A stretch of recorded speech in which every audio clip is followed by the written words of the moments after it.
we're going to go ahead and introduce the next speaker, who is Jacinthe Gingras. Jacinthe is an executive scientific leader with 2 decades of experience in drug design and development across modalities, including gene therapy. She received her PhD in neurology and neurosurgery from McGill University in Montreal and completed a postdoctoral fellowship in molecular and cellular biology at Harvard. Her in-depth industry experience covers large pharmaceutical, biotech, and early startup companies and spans neurological, neuromuscular, ophthalmologic, metabolic, and rare disease spaces, from therapeutic target identification to clinical trial initiation. In addition, Jacinthe serves as a scientific advisor and board member to a growing number of rare disease organizations with the goal of advancing critical therapeutic solutions. It's been delightful for me to discuss some of our goals and projects with Jacinthe, and I'm so glad you can hear from her today on the topic I think we parents most want to hear about. What are some of what are the therapeutic approaches in play in this era? So thank you. Let's hear from Jacinthe now. Thank you. Thank you for this kind introductions. Can you all hear me well? All right. So today I'm presenting to you on the exciting topic of drug development.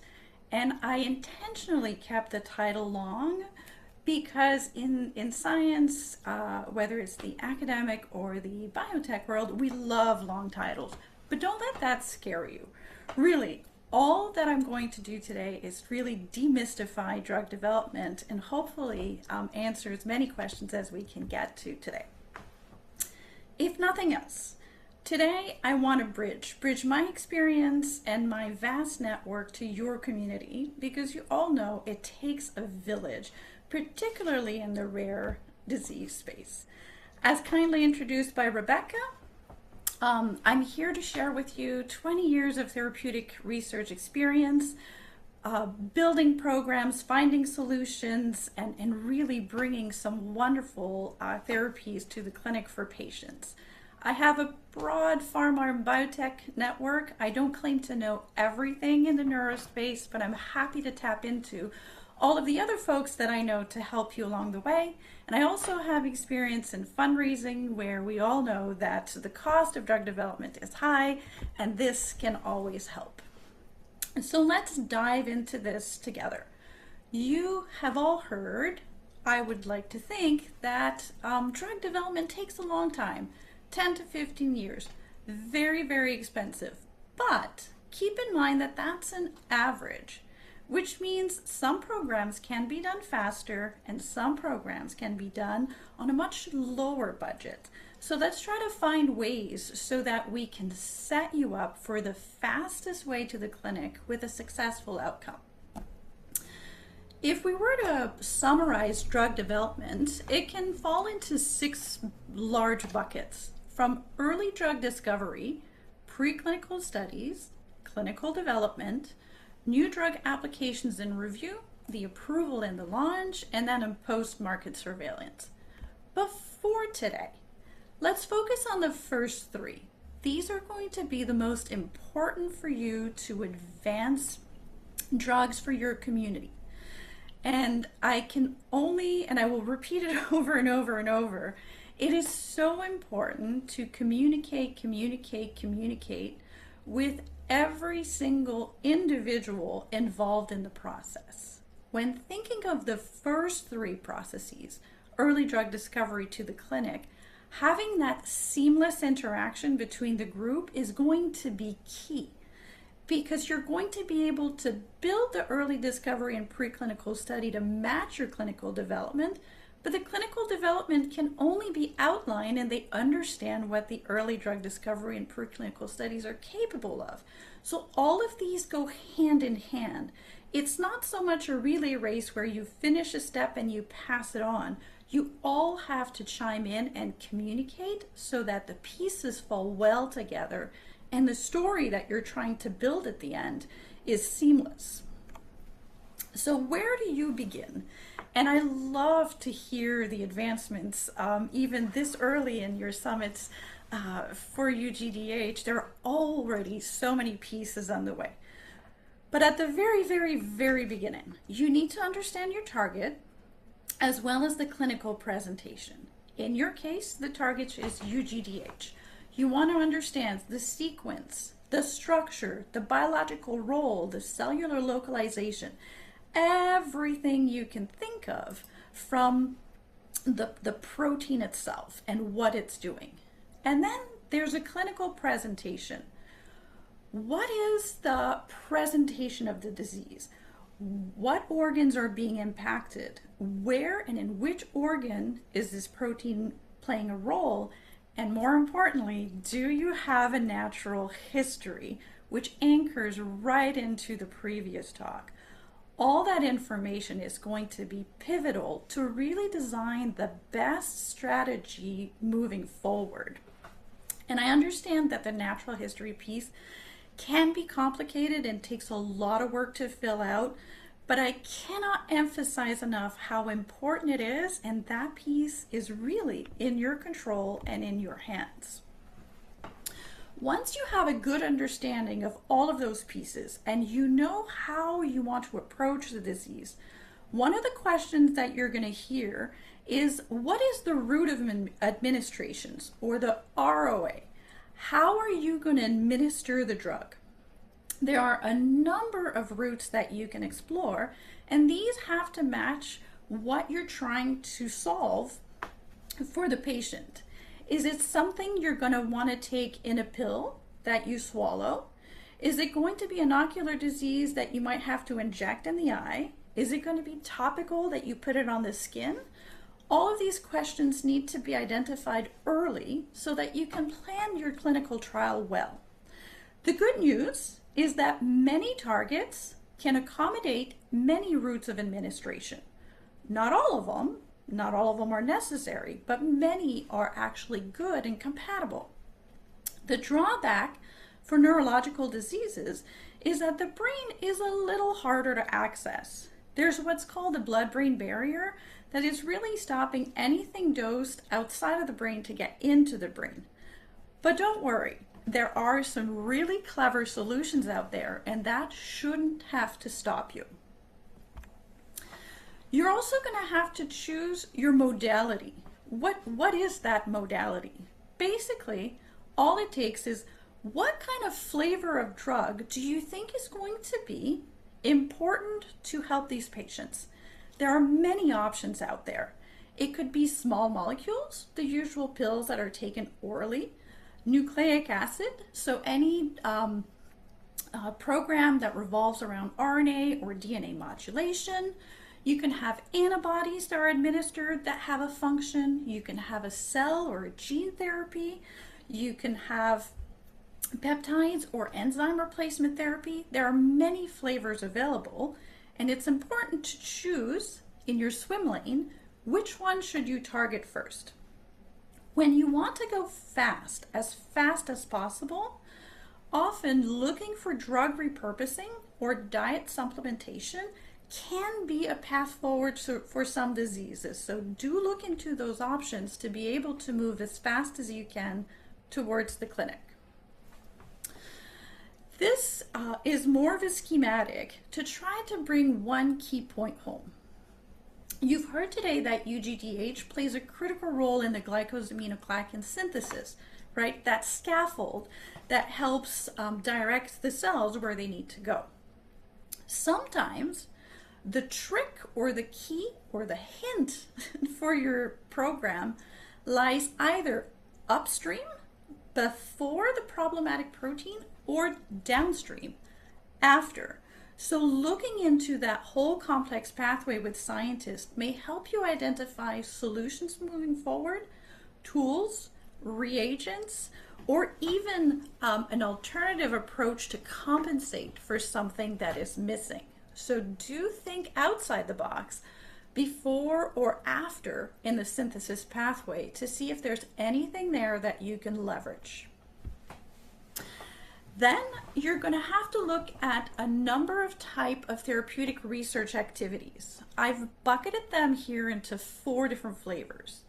The in vitro assays, cells cultured in a dish or organoid, ex vivo assays, which are often an organ taking out of a system and studied directly, often done with the heart of animal models, in vivo assays, which are the mice models or the rat model or any other species that may have a genetic model that's relevant to your disease.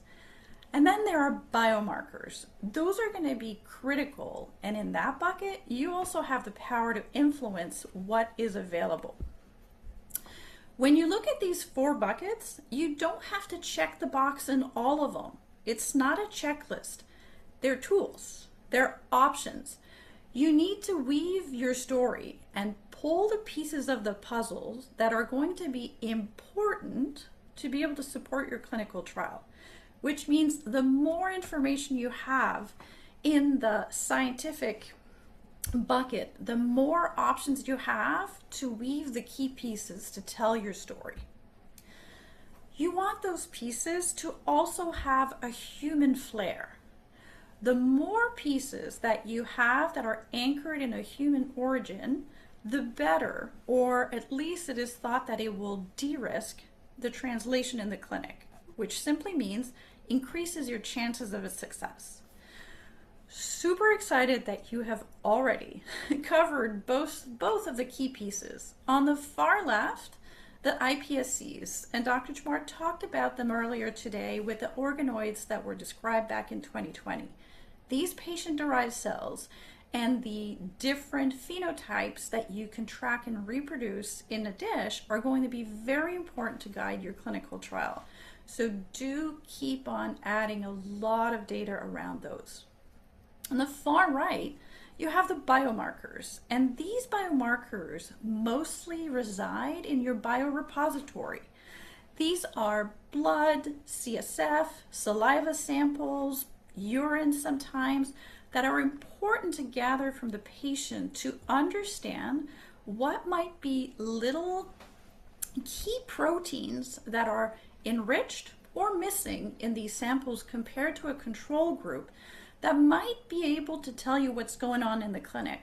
They're going to be your beacon, the beacon to tell you that your therapy is doing what it's meant to do. And so having that biorepository compounded with your natural history, you're in great shape to move things forward right now. You don't only have to depend on people that have the experience. There is a ton of free resources out there. Here I'm giving you an example of what you can find on the FDA website, but all of the regulatory agencies in any and all of the countries will have resources of something alike. I've pasted 4 examples of reports that you can simply download and browse through that will answer a lot of your questions. Sometimes they even give an entire example of how a clinical trial was conducted, particularly in the rare disease field and particularly for pediatric patients. So follow that link, go explore, and take a look at these documents. They're filled with information that will save you plenty of time.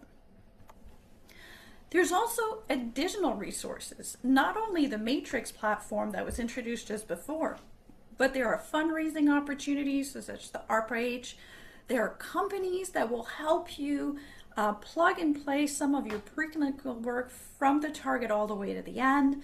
There are collaboratives that you can become a member of that will allow you to hit a large number of individuals that can share their experience and guide you to even more resources. We talked earlier about attending perhaps your first conference in the rare disease field. I've given the example here of ASGCT, which was in Boston last week. Looked to see, they often will waive the registration fee for a few individuals of the foundations that would like to attend. And then there, you have your voice. You can present data, you can host a session, and you, more importantly, have patient advocate meetup where many of you can get together and with the scientists behind to really move the needle on what is necessary here in the rare disease field. There are many, many, many more pieces, such as your clinical trial development. So, again, you had in hand the pieces of your puzzle. You woven them together to really explain with facts and science how your drug is affecting different assays or animal models to say, hey, this has the potential to help patients and it's safe. So now you have to take that piece and weave it into your clinical development.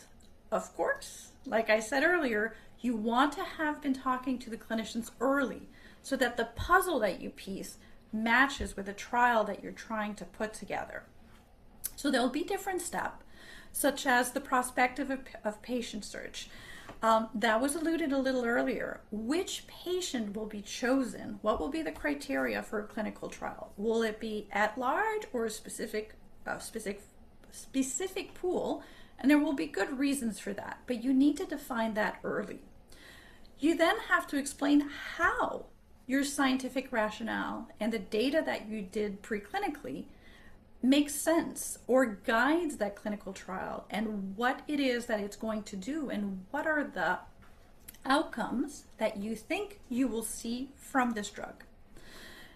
There's often a commercial rationale for the development that is more biotech pharma centric, but even for a foundation, when you have a successful drug getting through the clinic, there will be, or they may be, some companies that will want to license this from you. So do think about it, even though it may not be at the forefront of your needs right now.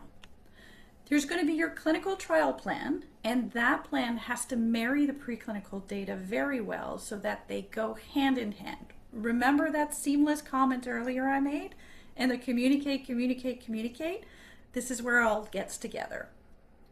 Regulatory considerations are very important with a huge focus on safety, and so there will be a lot of discussion around those pieces, and then at the end a big strategic planning around all of the elements together.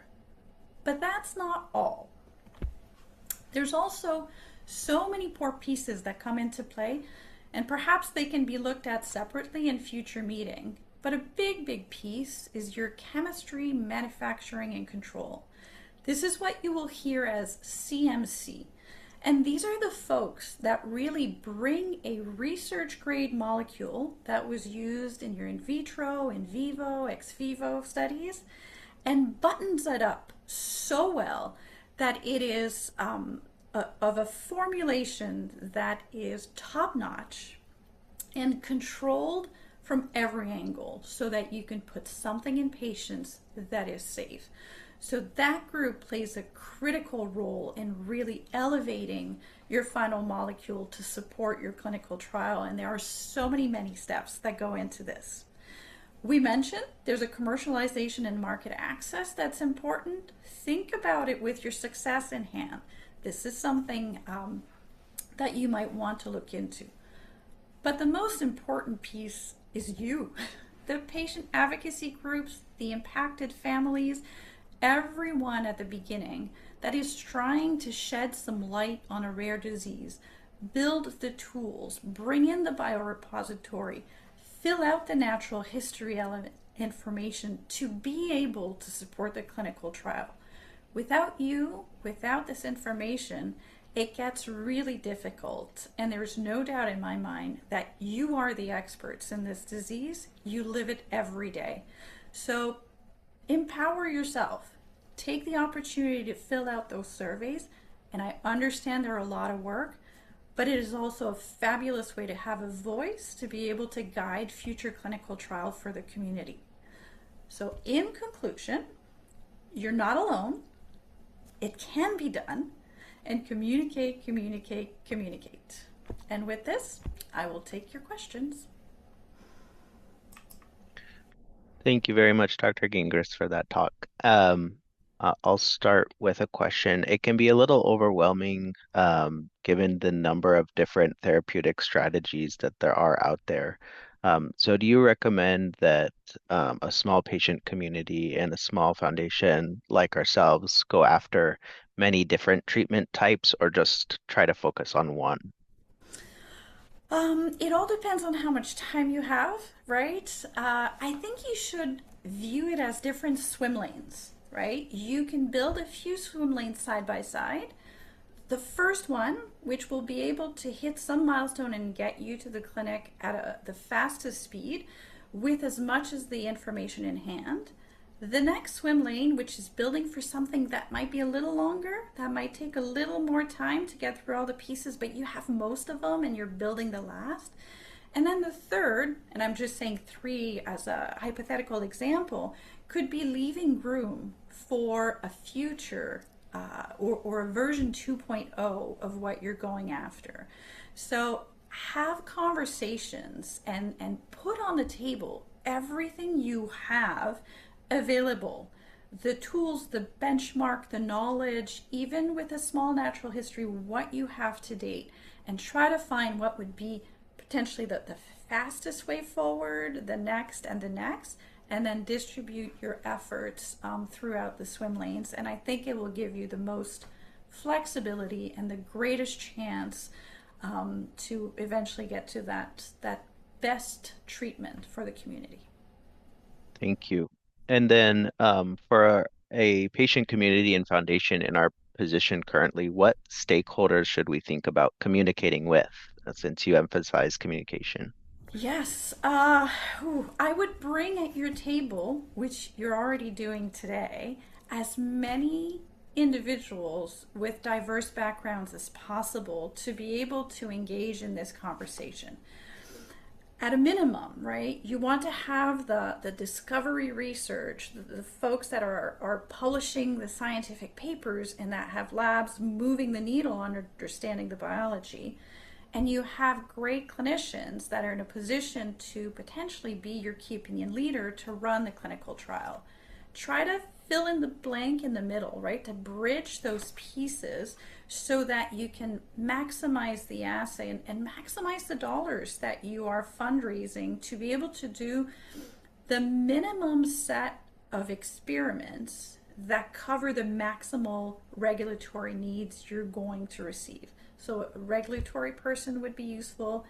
Biotech, if you want to chime in, there are many people out there to help the scientists, the clinicians, and then from there just grow your village to cover all the pieces. But having the tools first and the individuals who build them will also be critical.